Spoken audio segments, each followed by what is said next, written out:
मित्रों नमस्कार, मैं हूं करण, अध्यक्ष राष्ट्र धारक दल। और आज हमारे साथ मौजूद हैं आचार्य श्री गौतम खट्टर जी, जो विश्व प्रसिद्ध सनातन वैदिक धर्म के प्रचारक हैं। आपने गुरुकुल से परास्नातक तक की, यानी कि सनातन शास्त्रों से परास्नातक तक की पढ़ाई करी है। और आप लगातार फेसबुक पे, इंस्टाग्राम पे, यूट्यूब पर सनातनियों की आवाज बने हुए हैं और सनातनी युवाओं की एक आवाज बने हुए हैं और युवाओं के प्रेरणा स्रोतक भी बने हुए हैं। आज हम आपसे चर्चा करेंगे कि सनातन को किस प्रकार हम और अधिक मजबूत, सुरक्षित, संरक्षित बना सकते हैं। आचार्य जी, पहले तो आप ये बताइए, क्या आपको लगता है कि लगातार सनातनों का उत्पीड़न देश में और भारत में बढ़ रहा है और संस्कृति जो उत्थान सनातन का होना चाहिए था, वह उत्थान भारत में अभी नहीं हो पा रहा है और अधिक कार्य करने की, युवाओं को और अधिक आगे आने की आवश्यकता है? हाँ, ऐसा लग तो रहा है। वर्तमान परिस्थिति का अवलोकन जब हम करते हैं तो भारत में जो सनातनियों की परिस्थिति है वो ऐसे है जैसे भारतीय लोग, जो सनातनी लोग हैं, वो कहीं बाहर से आयातित हों। और जो बाहर से आयातित हैं वो ऐसे बिहेव करते हैं जैसे ये उनके पिता पितामह की संपत्ति हो। वो मालिकों जैसा बिहेव करते हैं, और जो मालिक हैं वो ऐसा बिहेव करते हैं जैसे किराएदार हैं। तो ये देख करके लगता तो है जिस प्रकार से सनातनियों का नरसंहार हो रहा है, सनातनियों का इस देश में जीना दुश्वार हो रहा है। कहीं पर भी किसी भी सनातनी की हत्या कर दी जाती है, कहीं पर भी किसी भी हिंदू व्यक्ति को मार दिया जाता है। तो ये सारी परिस्थितियां देख करके लगता तो ऐसा ही है। जब प्राइमरी स्टेज पे एक एक साधारण, एक सनातनी हिंदू व्यक्ति, एक युवा आ, ऐसा क्या करे, कुछ एक दो नियम जिससे वो अपना कार्य भी करता रहे, और कुछ ऐसा वो क्या करे कि सनातन को वो और अधिक मजबूत बना सकता है? वो अपने सारे कार्य करता रहे जो भी वो करता है, परंतु इसके साथ साथ वो सनातन धर्म के शास्त्रों का अध्ययन और स्वाध्याय करे। आज हमने स्वाध्याय करना छोड़ दिया, आज हमने पढ़ना छोड़ दिया, और जब हम पढ़ते नहीं हैं तो हम बहक जाते हैं। इसीलिए आज सनातनियों को पढ़ाना और समझाना, बताना बहुत मुश्किल है, लेकिन बहकाना बहुत आसान है।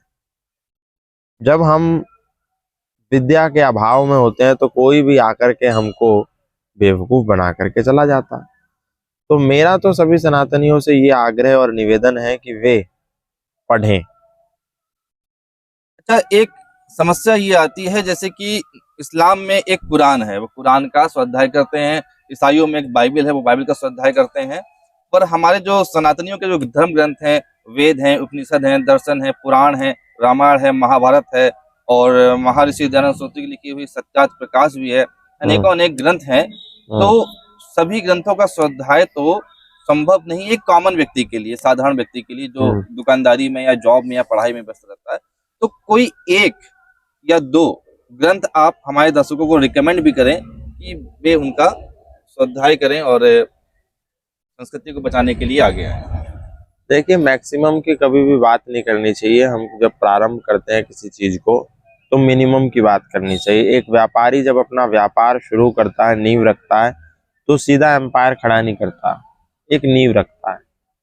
एक छोटी सी टपरी लगाता है, एक ठेली लगाता है, एक छोटी सी दुकान किराए पे लेता है, जीरो से प्रारंभ करता है। एक व्यक्ति जब अपना घर बनाता है तो डायरेक्ट आलीशान महल नहीं बना देता, जीरो से पहले एक ईंट रखता है, नींव भरता है, फिर एक कमरा बनाता है, फिर पैसे जुटाता है, फिर और बनाता है, तब जाकर के सारा सिस्टम उसका बैठता है सेट। इसी प्रकार से व्यक्ति जब पढ़ने की बात करता है तो वो सोचता है मैं इतना सारा कैसे पढ़ूंगा। अरे इतना सारा पढ़ने के लिए कह कौन रहा है? पहले एक ग्रंथ पढ़ लो, एक पुस्तक पढ़ लो, एक पन्ना पढ़ लो। हर दिन भी 2 पन्ने अगर पढ़ोगे तो बहुत कुछ हो जाएगा। तो मैं यही कहना चाहता हूँ कि आप ये मत सोचें कि कैसे पढ़ेंगे, सारे सब तो बहुत बड़े बड़े। अरे मत पढ़ो ना, एक पढ़ो। आप ईशोपनिषद पढ़ो, आप रामायण से प्रारंभ करो, आप महाभारत पढ़ना शुरू करो। आप कुछ मत पढ़ो, आप भगवत गीता से शुरुआत करो। तो जीरो से शुरुआत होती है।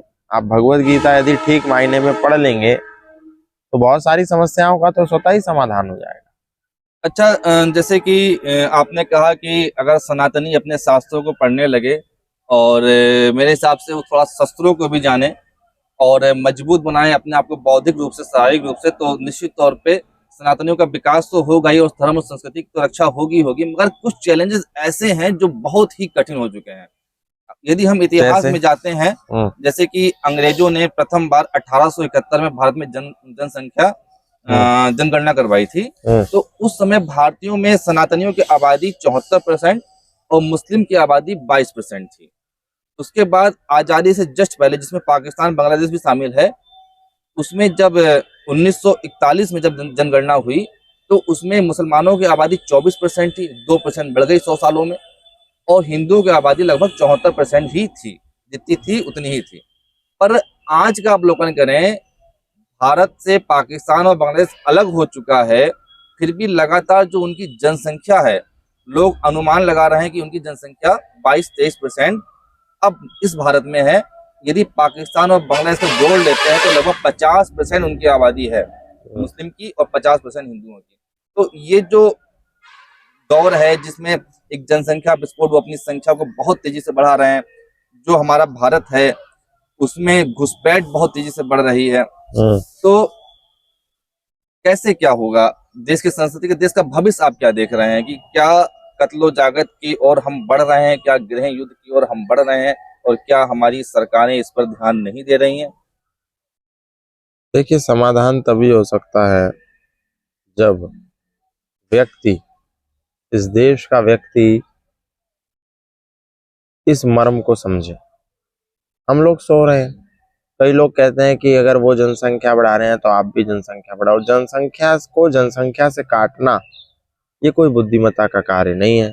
वो जनसंख्या विस्फोट कर रहे हैं तो हम भी करें। हमारी अभी जितनी जनसंख्या है वो वास्तव में कितनी सनातनी है, ये विषय है।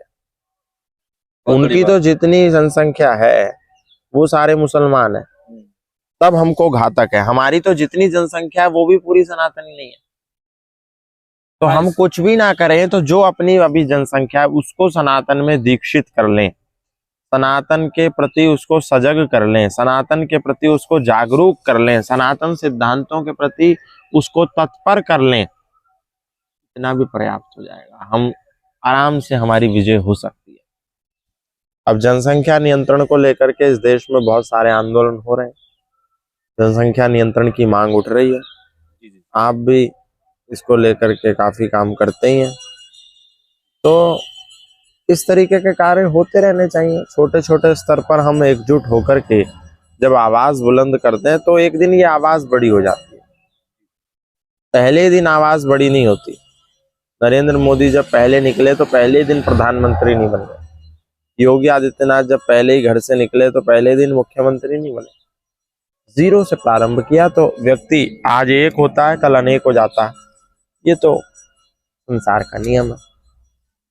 एक और एक विकट समस्या जो आजकल देवकी नंदन ठाकुर जी ने भी एक आंदोलन 16 नवंबर को किया था और हम लोगों ने भी एक छोटा सा आंदोलन किया था कि जो हमारे मठ मंदिर हैं, 4 लाख से अधिक मंदिर मठ ऐसे हैं जिनका आर्थिक शोषण सरकार कर रही है। सरकार को किसी दरगाह से, किसी मस्जिद से, किसी चर्च से, किसी गुरुद्वारे से धन नहीं चाहिए, बल्कि मंदिरों में जो धन आता है वो सरकार को चाहिए। और बदले में सनातनियों को मेरे ख्याल से कुछ नहीं मिल रहा है। उनके गुरुकुल लगभग लगभग बंद हो रहे हैं धन के अभाव में, आर्थिक सहायता के अभाव में। और दूसरी ओर उनके मदरसे इत्यादियों में काफी धन सरकार की ओर से जा रहा है, हर सब्सिडी जा रही है। तो इसको आप किस नजरिए से देखते हैं? क्या ये एक तरफा हिंदुओं का शोषण है? क्या इसमें सुधार होना चाहिए वास्तव में, या जो है वो ठीक है? हाँ, ये तो स्वाभाविक सी बात है कि मंदिरों का पैसा सरकार अधिग्रहण कर रही है, मस्जिदों से कोई पैसा नहीं ले रही। तो या तो मस्जिदों से भी पैसा लेना प्रारंभ करे और या फिर मंदिरों को मुक्त करे। सीधी सी बात है, इसमें कोई दो राय नहीं है। और हिंदुओं का पैसा सरकार ले लेगी, वो हिंदुओं के प्रचार में नहीं लगेगा। इस्लामिक लोगों का पैसा सरकार नहीं लेगी, वो मदरसे के प्रचार में लगेगा। तो ये तो एक तरीके से लोकतांत्रिक नियमों के विरुद्ध है। और ये एक आने वाले समय में मेरे ख्याल से बहुत घातक भी सिद्ध होगा सनातनियों के लिए। इस प्रकार से हमारी संस्कृति और भी डूबेगी, और जो विदेशी संस्कृतियां हैं जिनका इतिहास रहा है, कत्लो जागत का इतिहास रहा है, वे और अधिक फलेंगी, फूलेंगी, पनपेंगी। बिल्कुल। और इसका परिणाम क्या हो सकता है हम सभी इसको समझ सकते हैं। और हम सभी मिल करके आचार्य जी तो बहुत अथक मेहनत कर रहे हैं, अथक प्रयास कर रहे हैं, भारत के कोने कोने में जाके जागरूकता को फैलाने का प्रयास कर रहे हैं। और हम सबका भी यही प्रयास है कि किसी प्रकार से सनातनियों में जागरूकता आए और जो सनातनी हितकारी नियम है, कानून है, वो इस देश में लागू हो। सनातनी अपने आप में जागरूक बने, अपने स्वाध्याय करें धर्म ग्रंथों का, शस्त्र और शास्त्र दोनों में पारंगत बने। और इसी प्रकार से शायद सनातनियों का सूर्य उदय और मजबूती से हो सकेगा। ठीक बात है। और अंतिम में कुछ आप संदेश देना चाहें भारतीयों को, भारत के सनातनी युवाओं को, दुनिया के सनातनी युवाओं को, कि हम और क्या मजबूती से कर सकते हैं? मैं यही कहना चाहता हूँ, बहुत अधिक कुछ ना करें तो एक तो कब्रों और मज़ारों पर जाना छोड़ें, दूसरा देवी देवताओं का उपहास बनाना छोड़ें, तीसरा अपने ग्रंथों का, अपने शास्त्रों का स्वाध्याय किंचित किंचित थोड़ा थोड़ा प्रारंभ करें, चौथा सामूहिक यज्ञ आदि सत्संग आदि आप करें जिससे आप एक हों, और पांचवा अपने आत्मिक उत्थान के लिए ध्यान को अपने जीवन में लेकर के आए। ये 5 काम यदि आप करेंगे तो निश्चित तौर पर आपका व्यक्तिगत विकास भी होगा, आपका सामाजिक विकास भी होगा, आपका धार्मिक उत्थान भी होगा, आपका आध्यात्मिक उत्थान भी होगा। आज इस चर्चा में आचार्य गौतम खट्टर जी हमारे साथ में जुड़े और बहुत ही स्वस्थ सुंदर चर्चाएं हुई। आपका पुनः हृदय से धन्यवाद। आपका आभार।